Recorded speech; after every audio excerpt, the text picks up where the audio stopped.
Studio microphone emoji, how to slowly destroy your own potential. A complete guide part 1. Stay afraid. Let's start with fear. Fear is comfortable. Fear is predictable. Fear protects you from embarrassment, rejection, and risk. So hold on to it tightly. Don't try anything new.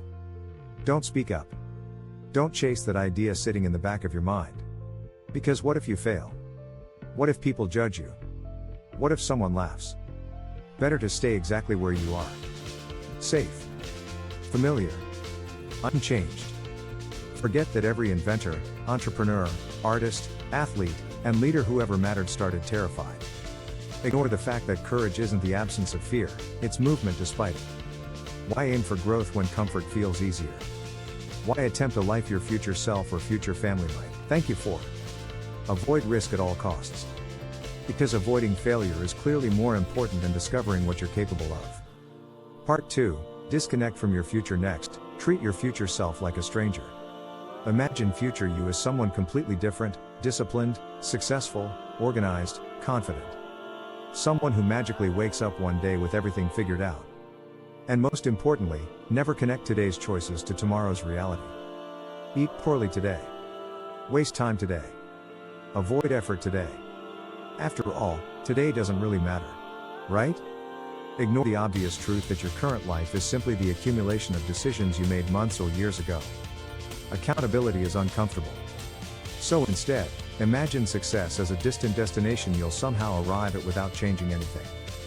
Then when 6 months pass and nothing improves, you can blame circumstances, luck, timing, or other people.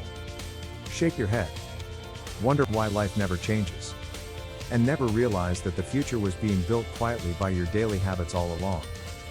Part 3. Live reactively. Now give away control completely. Let emotions decide everything. If you feel motivated, work. If you don't feel motivated, stop. If you're angry, react instantly. If you're distracted, follow the distraction. Let people, problems, and situations dictate your thoughts and behavior. Become like a feather in the wind, moving wherever life pushes you. Don't create principles. Don't build discipline. Don't develop self-control. Because living intentionally requires effort. It requires discomfort. It requires responsibility. Much easier to follow impulses. That way, when things fall apart, you'll always have an explanation. I didn't feel ready. The timing wasn't right. Life just happened. And excuses feel safer than ownership. Part 4. Ignore your weaknesses. Now protect your ego at all costs. If something in your life keeps bothering you, procrastination, bad habits, inconsistency, insecurity, never admit it's a real problem. Convince yourself you could change anytime you want. I'll start tomorrow. I'm not actually lazy. It's not that serious. Avoid self-reflection completely. Because looking honestly at yourself requires humility. It means admitting you're not perfect. It means accepting that growth requires change. And change threatens the identity you've built. So ignore the patterns. Let small problems quietly grow into permanent limitations. Maybe progress slows. Maybe opportunities disappear. But at least your ego remains untouched. And that feels comfortable. For now.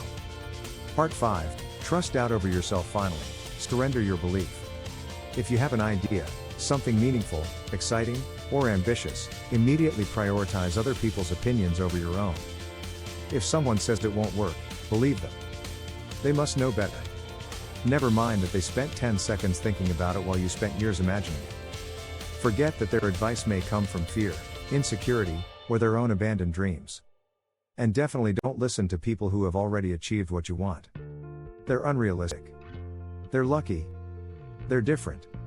Instead, trust those who played it safe. Follow the path of people who never risked failure. Conform to their expectations. Adopt their limits. And when you eventually end up exactly where they are, comfortable but unfulfilled, at least you won't be disappointed. Because you never truly tried.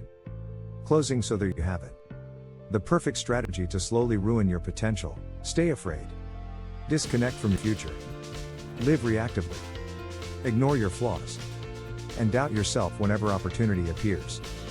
Follow these steps consistently. And you'll never have to discover how extraordinary your life could have been.